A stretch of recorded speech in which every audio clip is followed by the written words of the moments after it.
Hey everyone, this is Matt with Learn Everything About Design, and in today's video we're going to talk a little bit about freeform modeling and the boundary fill tool. So the boundary fill tool is an interesting tool where you can use a combination of planes, solids, and surfaces to be able to create a solid body that is bound by all of those different things. So we can use it for things like creating a fluid volume, or we can use it in combination with freeform modeling to create some unique designs. So if you want to follow along, you can go to the description of the video and download this simple cell phone stand. So it's basically just a disc on the bottom, and then it's the cell phone portion up on the top. Now, I actually have one of these next to my bed on the nightstand, and I prop my phone on it at night, and it's a good way that I can just see the display for the clock and things like that. So we're going to get started by going into Forms environment. I'm going to start with a cylinder, and I'm going to create a cylinder just on this top plane, and go ahead and just drag it out whatever size. And then the height faces, we're going to set down to 1. And the main reason for that is because with the height faces, we don't really want to have a bunch of divisions that we have to deal with because we're going to start modifying it. So the goal here is to create some sort of unique shape that we can use to hold the phone. So I'm going to start by going to Edit Form. I'm going to box select the entire form. And I'm going to go ahead and just move this back a little bit. From here, I want to make sure that my selection filter didn't get changed to body. Sometimes that happens if you select a body when you're moving it, so make sure it's on all. Double click the top edge, and then we can use the center dot here to scale down just slightly. Now from a side view, I'm going to hold down the Alt key and begin extruding out. I'm going to start pulling this backwards, rotate it, scale it down a little bit, hit Alt again, start to go this direction, rotate it, scale it down, and pull it wherever we need to. And then again, going to rotate this way. Now I'm going to scale it up a little bit. And one more time, just go right through the part and scale it up. Now, if you happen to mess up, you can always use Control Z. Very easy to do. Let's go ahead and just make sure I'm on a side view. Scale that up. All right, so this is our first sort of shape or body that we're going to have. And we're going to continue to do this. We're going to create a couple of them. So once again, top, going to go ahead and place this at the origin, make this one a bit smaller. Again, reset the height faces down to 1. And then we're going to take that, and we're going to pull this one forward, and we'll pull it out to the side a bit. So once again, make sure that we're on the all selection. Double click the top edge and we'll scale it down. And I'm going to go to a side view, hold down Alt. I'm going to pull this up and forward a little bit and rotate. Now, of course, you can make whatever shapes you want, but I think it's just kind of fun to play with. We could do this with maybe a 3D sketch as well.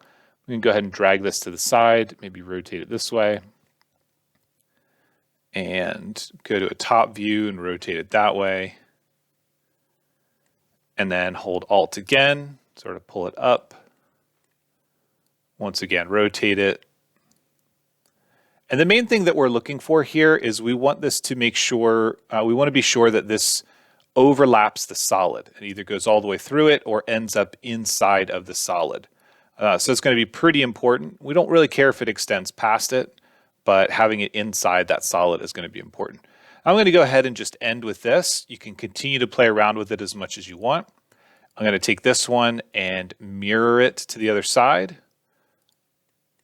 Go ahead and slap it over there. All right, so now we've got 3 surfaces. We got this big surface on the back, these 2 up front, and then we've got 2 solids. So when we go into the boundary fill tool, which can be found in the solid tool set under create in the surface one as well, we need to start by selecting our tools. Now, the tools are going to be any body that you want to be a part of this calculation. And I'm going to go ahead and grab these. And as soon as we do, you start to see a couple little checkboxes appear. Now we have our cells.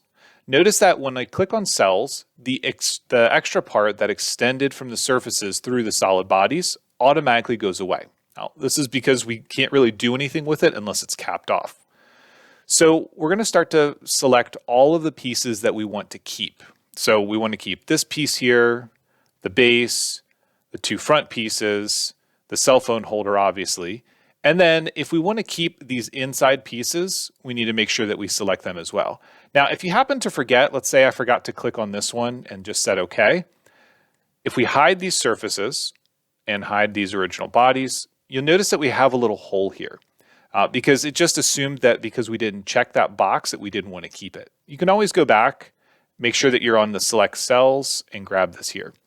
Now, it seems like boundary fill has updated slightly in the sort of recent update for Fusion.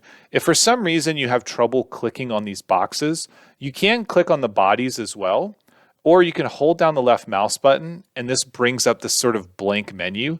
So I'll show you this. If I am hovering like this, and I can't see that there are two checkboxes there, if I hold down the left mouse button, it'll actually bring up a menu, and you can go through this menu. Even though it's empty for whatever reason, you can still see the bodies are changing their highlight. So you can always do that. I'm going to go ahead and say OK. You can also remove the tools if you want, which will leave you with just that single solid body. And from here, you can do all the standard stuff, like if we want to add a fillet to this and round it off, let's just go ahead and add it everywhere. Go ahead and add it to that one and add it to that one as well. And then if we wanted to 3D print this, we could just send it to our print slicer. Now, in this case, the version that I printed looks a little bit different. It has these sort of organic, freeform tubes coming up to grab it. I just approached it slightly different, but the tools still work the same. You can use as little or as much complexity as you want. And basically what we need to do inside of here, now I'm using a bamboo slicer, we would just need to make sure that we've got enough support material. So what I typically do is, because these pieces will support that front just fine, I go into the support painter. So basically I can come in and say, all right, well, I want to paint this in maybe this area, and I want to allow it to build support there. So then in my support section, I'll turn on supports, tree manual, and then when I slice it, it'll build supports in those areas. And I found that this is enough for me to be able to print this. You can see that it's coming up blue under here. It really wants a bit more support. But if we go down through when it's slicing it, you can see here at that point, it starts to build out that next section. And because of the angles, it should build up just fine. Then we can carry on and build out those sections as well. So once again, just kind of a fun little thing that we can do.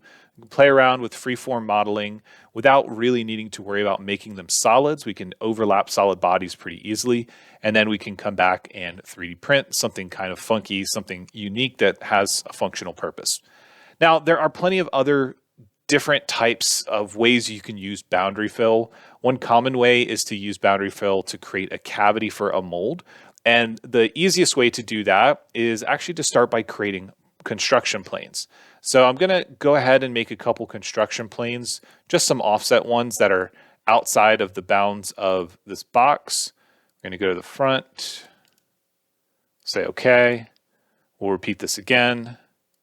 This time we'll go to the back and we'll repeat it 2 more times. I'll just create one down here. And then we'll repeat it 1 last time all the way up here.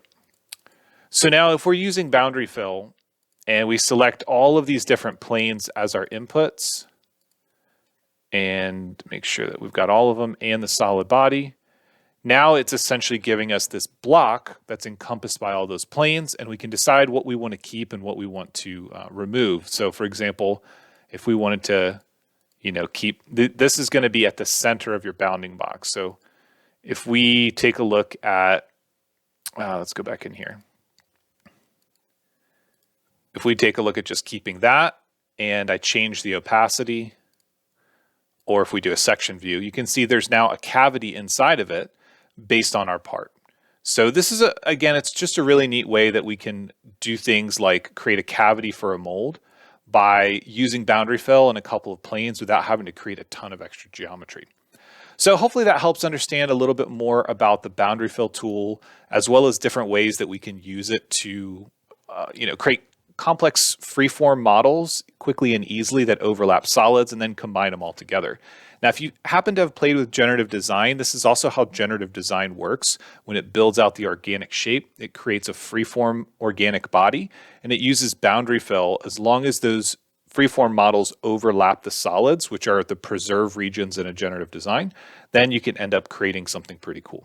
Now, if you have any questions on this or anything else that you want to learn, please leave a comment below. As always, thanks for watching, and we'll see you in the next one.